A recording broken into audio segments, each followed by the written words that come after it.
आज की कहानी में आप सभी का स्वागत है। आज की कहानी है परी और चूहा।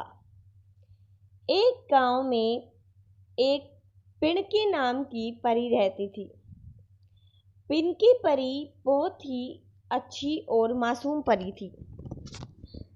पिंकी परी एक दिन अपनी माँ से कहती है, माँ, मुझे तो समझ ही नहीं आ रहा है कि हमारे घर से खाना कौन चुरा रहा है। मुझे उसका कुछ करना पड़ेगा। तो पिंकी की माँ ने कहा, अरे बेटा सुनो, तुम्हें इस बात की चिंता करने की कोई ज़रूरत नहीं है। मैं चोर को खुद ही पकड़ लूँगी। तुम आराम से लाइट बंद करके सो जाओ। यह बात कहकर पिंकी की माँ वहाँ से चली जाती है। लेकिन पिंकी ने आज ठान लिया था कि चोर को तो पकड़ना है। मुझे चोर आज ही पकड़ना है, चाहे कुछ हो जाए। पिंकी परी ने लाइट ऑन की और वहां बेड पर बैठ गई कि जैसे ही चोर खाना चुराने आएगा मैं उसे दबोच लूंगी। पिंकी परी लाइट ऑन कर कर बैठी रही।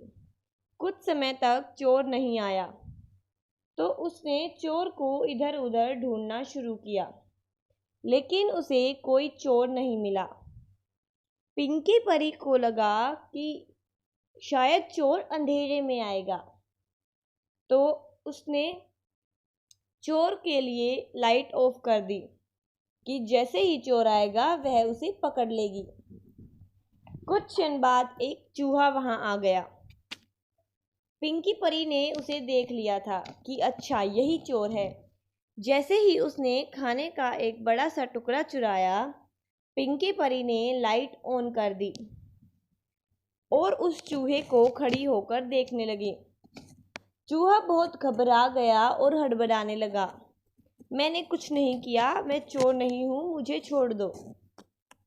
तो पिंकी परी ने कहा, अभी पकड़ा ही कहाँ है। चोर परी से बचकर भागने लगा तो परी ने उसे अपनी जादुई शक्तियों से रोक लिया। तो चूहे ने कहा, तुम्हें याद नहीं तुम्हारी माँ ने तुम्हें क्या कहा था? अगर तुम्हारी शक्तियों से किसी को हानि पहुंचेगी तो तुम्हारी शक्तियां गायब हो जाएंगी। तो पिंकी परी ने कहा, अच्छा ठीक है, नहीं करती हूँ शक्तियों का इस्तेमाल, लेकिन तुम्हें मेरे हाथों से कौन बचाएगा। चूहा आगे आगे भाग रहा और पिंकी परी उसे पकड़ने के लिए उसके पीछे पीछे भाग रही थी। चूहा कभी ऊपर जाता, कभी नीचे, कभी इधर उधर, पिंकी परी उसके पीछे पीछे। चूहा भागकर अपने छोटे से बिल में छिप गया, लेकिन पिंकी परी के हिसाब से उस चूहे के बिल का साइज बहुत छोटा था। वह उसके अंदर घुस नहीं सकती थी, तो उसने खुद का आकार बहुत छोटा चूहे जितना कर लिया और उसके बिल में चली गई। वहां जाकर उसने देखा कि घर से जो जो भी सामान चोरी हुआ है वो सब इसी बिल में है। तो उसने उस चूहे से कहा, अच्छा ऐसा करो, तुम इसे अपना ही घर मान लो, सब कुछ चुरा चुरा कर अपने घर में ला रहे हो। तो चूहे ने कहा, अरे तुम मेरे घर में कैसे आई, निकलो यहाँ से, जाओ जल्दी।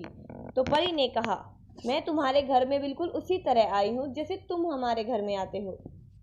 उसने अपने जादू से एक डब्बा प्रकट किया और चूहे से कहा, मैं कह रही हूँ जल्दी से इस डिब्बे में बैठो, मैं तुम्हें कहीं दूर फेंक कर आऊंगी। चूहा हंसने लगा, कहने लगा कि तुम मेरी मम्मी हो जो मैं तुम्हारी सारी बात मानूंगा। और चूहे ने कहा, नहीं बैठता, और चूहा वहां से भाग लिया। पिंकी परी ने फिर अपनी जादुई शक्तियों का इस्तेमाल कर चूहे को डिब्बे में डाल दिया। चूहे ने कहा, अरे तुम्हें कुछ याद रहता है या नहीं? कुछ देर पहले ही बताया था कि तुम्हारी माँ ने क्या कहा था, तुम्हें याद नहीं है? मेरे को हानि पहुंचाने के लिए तुम किसी भी जादुई शक्ति का प्रयोग नहीं कर सकती। और चूहा डिब्बे से कूद भागकर घर में घुस गया। चूहे ने कहा, अच्छा बहुत पकड़म पकड़ाई हो गई, अब चलो तुम्हारे घर में करते हैं। फिर परी उसके पीछे पीछे भाग रही थी। जैसे ही वह चूहा अंदर घुसा तो परी की माँ से टकरा गया। और कहने लगा, अरे ये क्या, ये तो चीटिंग है, तुम दो और मैं एक, जबकि इस खेल में तो भागने वाले ज्यादा और पकड़ने वाला एक होता है। परी और उसकी माँ हंसने लगी और कहने लगी, यह कोई खेल नहीं है, तुम चोर हो और तुम्हें पकड़ा जाएगा। चूहा रोने लगा, कहने लगा, नहीं, मैं कभी चोरी नहीं करूंगा, मुझे छोड़ दो। लेकिन उन्होंने उसे एक पिंजरे में बंद कर दिया और कहा, तुमने जितनी शैतानी की है उसकी सजा तो तुम्हें मिलेगी ही, और वैसे भी चूहों का घरों में क्या काम, अपने जंगल में मजे से रहना। और यह कहकर परी ने उसे जंगल में छोड़ दिया। अब नन्ही परी बहुत खुश थी क्योंकि उसने चोर को पकड़वाया था। नन्ही परी अपने इस काम को करके बहुत गर्व महसूस कर रही थी। लाइक शेयर सब्सक्राइब, कहानी खत्म हुई। अगर अच्छी लगे तो कमेंट